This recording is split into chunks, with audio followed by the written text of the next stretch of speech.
سورۃ الاعراف کی آیت نمبر 10 الحمدللہ وکفی وسلام علی عبادہ الذین اصطفی خصوصا علی سید الرسل وخاتم الانبیاء وعلى آله وأصحابه الأتقياء أما بعد فأعوذ بالله من الشيطان الرجيم بسم الله الرحمن الرحيم ولقد مكناكم في الأرض وجعلنا لكم فيها معايش قليلا ما تشكرون وَلَقَدْ مَكَّنَّاكُمْ فِي الْأَرْضِ اور یقیناً ہم ہی نے تمہیں ٹھکانہ دیا زمین میں وَجَعَلْنَا لَكُمْ فِيهَا مَعَايِشَ اور ہم ہی نے بنائے تمہارے لیے اس زمین میں روزی کے ذرائع قلیلا ما تشکرون بہت تھوڑے ہو تم جو شکر ادا کرتے ہو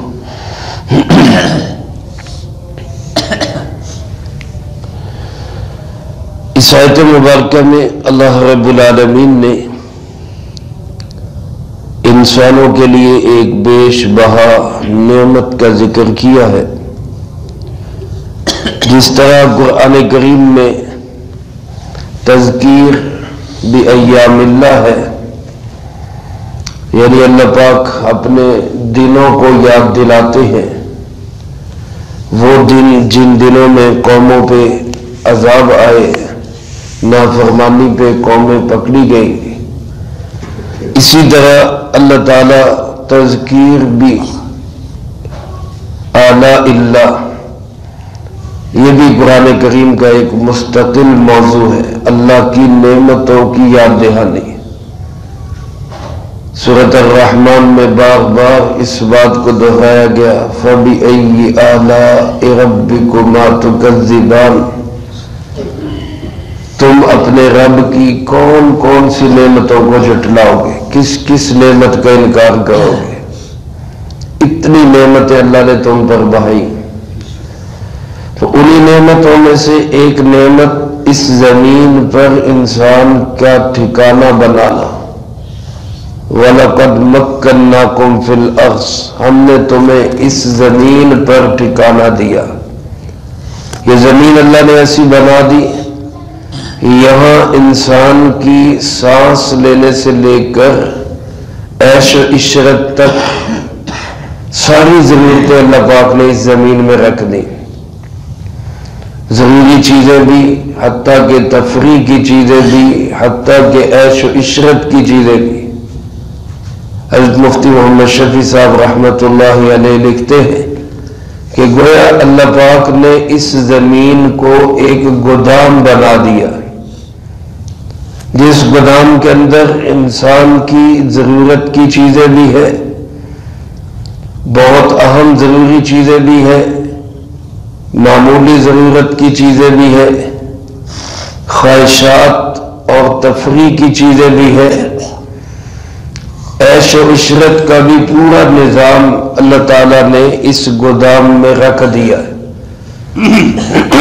انسان کو صرف دو چیزوں کا حکم دیا کہ اس گودام سے چیزیں نکالنے کا طریقہ کیا ہے اور ان چیزوں کو استعمال کرنے کا طریقہ کیا ہے اس گودام سے میں نے چیزیں نکالنی کیسے کمائی کیسے کرنی ہے اس کے طریقے کیا ہے حلال کیا ہے حرام کیا ہے حلال کو اختیار کرنا ہے حرام سے بچنا ہے اور اس گودام سے نکالی ہوئی چیزوں میں سے کون سی چیز کیسے استعمال کرنی ہے اور کس چیز کو استعمال نہیں کرنا بس یہی انسان کا امتحان ہے اور یہ امتحان صرف مومن کا ہے ظاہر ہے جس نے ایمان ہی نہیں لایا جو کافر ہے اس کے لیے تو نہ چیزیں نکالنے کے طریقوں کی کوئی پابندی ہے نہ چیزوں کے استعمال کی کوئی پابندی ہے۔ غالباً اسی وجہ سے ایک حدیث مبارک میں فرمایا گیا کہ دنیا کافر کی جنت ہے، اس میں کوئی روک ٹوک نہیں، جیسے مرضی کرے، لیکن مومن کے لیے قید خانہ ہے۔ الدنیا سجن المؤمن و جنت الکافر، مومن کے لیے قید خانہ، یہ کھانا ہے یہ نہیں کھانا، یہ کمانا ہے یہ نہیں کمانا، اس سے اپنی ضرورت پوری کرنی ہے اس سے نہیں کرنی، تمہاری تفریح کے لیے یہ کام ٹھیک ہے، تفریح کے لیے یہ کام غلط ہے۔ یہ پابندیاں ساری اسی کے لیے جس نے ایمان قبول کیا۔ لہذا مومن کو یہ ضروری ہے کہ وہ اللہ کی اس نعمت کا شکر ادا کرتے ہوئے اللہ کے حکموں کے مطابق اس کو استعمال کرے۔ میرے محترم دوستو، زمین میں ٹھکانا یہ بتا رہا ہے کہ زمین کے علاوہ کہیں ٹھہرنے کی جگہ نہیں ہے۔ لوگ کہتے ہیں جی چاند پہ چلے گئے، مریخ پہ چلے گئے، پتہ نہیں کہاں کہاں چلے گئے۔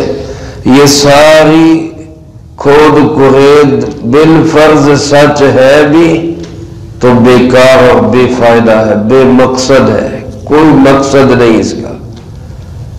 ساری چیزوں کو انسان نے اپنے مسخر کر لیا، خود اللہ کے تابع نہ ہوا تو کیا کمایا اس نے؟ کچھ بھی حاصل نہ ہو۔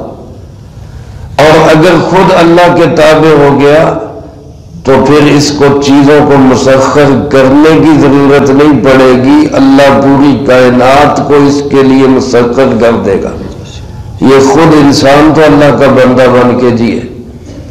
حضرات صحابہ اکرام رضی اللہ تعالی مجمعین جس امت کے سب سے اولین اور سب سے مقدس بزرگ ہستیاں تھیں، کیا انہوں نے آگ پہ حکومت نہیں کی، پانی پہ حکومت نہیں کی، ہواؤں پہ حکومت نہیں کی؟ کیا جنگل کے درندوں نے ان کی بات کو تسلیم نہیں کیا؟ جانوروں پہ حکومت، ہواؤں پہ حکومت، پانیوں پہ حکومت، آگ پہ ان کا آرڈر چلتا۔ یہ سب کس لیے کہ انہوں نے اپنے آپ کو اللہ کا بندہ بنا لیا۔ پھر ان کو مشینیں ایجاد نہیں کرنی پڑی، کائنات کو مسخر کرنے کے لیے نئی نئی ایجادات نہیں کرنی پڑی۔ ادھر سے حضرت عمر رضی اللہ تعالیٰ مدینہ منورہ میں منبر پہ بیٹھے آواز لگاتے، یا ساری الجبل، او ہزاروں میل دور حضرت ساریہ رضی اللہ تعالیٰ عنہ جہاد کرتے ہوئے بغیر کسی آلے کے حضرت عمر رضی اللہ تعالیٰ عنہ کی آواز سن رہے ہیں اور اس پہ عمل کر کے اپنا بچاؤ کر رہے ہیں۔ یہ تسخیر کائنات وہ ہے جس کو اللہ رب العالمین نے فرمایا کہ اگر تم ایمان اور اعمال صالحہ والے بنو گے لَيَسْتَخْلِفَنَّكُمْ فِي الْأَرْضِ، ہم ضرور تمہیں زمین میں خلافت عطا کریں گے۔ میرے محترم دوستو، ٹھہرنے کی جگہ، رہنے کی جگہ، انسان کے گزارے کی جگہ زمین ہی ہے، کوئی اور سیارہ نہیں ہے، کوئی اور جگہ نہیں ہے، چاند نہیں ہے، مریخ نہیں ہے، کوئی اور نہیں۔ وَلَقَدْ مَكَّنَّاكُمْ فِي الْأَرْضِ، ہم نے تمہیں زمین میں ٹھکانہ دیا۔ اس کے بعد جو جگہ ہے قبر کے ویٹنگ روم سے گزرتے ہوئے وہ جنت ہے آخرت کے اندر۔ اللہ ہم سب کو نصیب فرمائے اور انشاءاللہ اللہ نصیب فرمائیں گے، ضرور ملے گی۔ جس اللہ نے کلمے کی توفیق دی، جس اللہ نے اپنی پہچان دی، جس نے اپنے محبوب جناب محمد کریم خاتم النبیین صلی اللہ علیہ وسلم کی پہچان دی، جس اللہ نے صبح صبح قرآن کریم کے سامنے ہمیں بیٹھنے کی توفیق عطا فرمائی، اس سردی میں گرم بستر کو چھوڑ کر مسجد میں آنے کی توفیق عطا فرمائی، سب کس کی توفیق سے؟ اللہ کی توفیق سے۔ تو وہ اللہ ضرور ہمیں جنت بھی نصیب فرمائے گا جو ہمارے اصل رہنے کی جگہ ہے. اور فرمائے یہ زمین بنا کر وجعلنا لکم فیہا معایش، تمہاری کمائی کے ذریعے، روزی روٹی کے ذریعے اللہ نے اسی میں رکھی. معیشت، معاش تمہارے کمائی کے ذریعے اس میں رکھے، ان میں محنت کرو، تلاش کرو. فابتغوا من فضل اللہ، اللہ کے فضل کو تلاش کرو. یہ نہیں کہ انسان ہاتھ پہ ہاتھ دھر کے بیٹھ جائے بس جی اللہ ہی پالنے والا ہے، اللہ ہی کھلانے والا ہے. تب وہ گاؤں کرو، محنت کرو.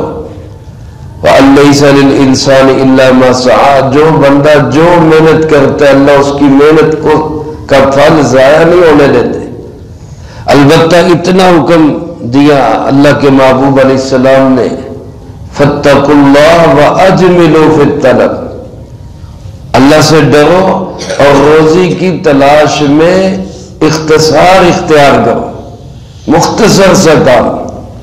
ایسے روزی کو سر پہ سوار نہ کر لو کہ نہ اللہ کے حکموں کی پرواہ رہے نہ بندوں کے حقوق کی پرواہ رہے.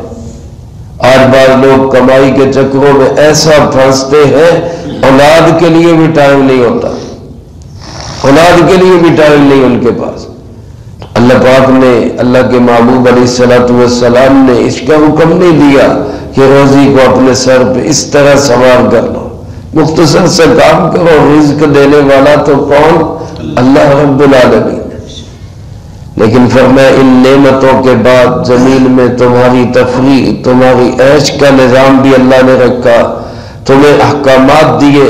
ان کا شکر تو یہ تھا کہ تم سب کے سب اللہ کے شکر گزار بندے بن کے رہتے، سب اللہ کے سامنے جھک کے رہتے. لیکن حقیقت کیا ہے؟ اللہ پاک فرماتے قلیلا ما تشکرون، بہت تھوڑے تم شکر کرنے والے ہو. پوری کائنات میں 7 ارب کے قریب انسان ہیں، ان میں سے مومن کتنے ہیں؟ پھر ان مومنوں میں سے کتنے جو دل سے ہر وقت اللہ کا شکر ادا کرتے ہیں؟ ہر وقت، ہر حال میں ہماری زبان پہ شکر رہے. شکر شکوے سے بہتر ہے، شکوے شکایت کرنے سے شکر بہتر ہے. کسی نے اللہ والے سے پوچھا کہ میں اللہ کی نعمتوں پہ شکر کب ادا کروں؟ جب روزی ملے پھر شکر ادا کرو. فرمایا جب نہ ملے پھر شکر ادا کرو، اور جب اللہ عطا کر دے پھر دوسروں میں بانٹ دیا کرو. نہ ملنے پہ شکر ادا کرو، ملنے پہ اللہ کی مخلوق پہ تقسیم کر دیا کرو. تو ہم کم از کم ملنے پہ ہی اللہ کا شکر ادا کر لیا کرو. یا اللہ تیرا شکر ہے ہمیں تو نے اچھے حالات میں رکھے. انسان جب اپنے سے دنیاوی اعتبار سے اپنے سے نیچے والے کو دیکھتا ہے، عاجزی بھی پیدا ہوتی ہے، شکر بھی پیدا ہوتا ہے. اور جب اپنے سے اوپر والوں کو دیکھے گا تو احساس کمتری کا بھی شکار ہوگا اور ناشکری بھی پیدا ہوگی.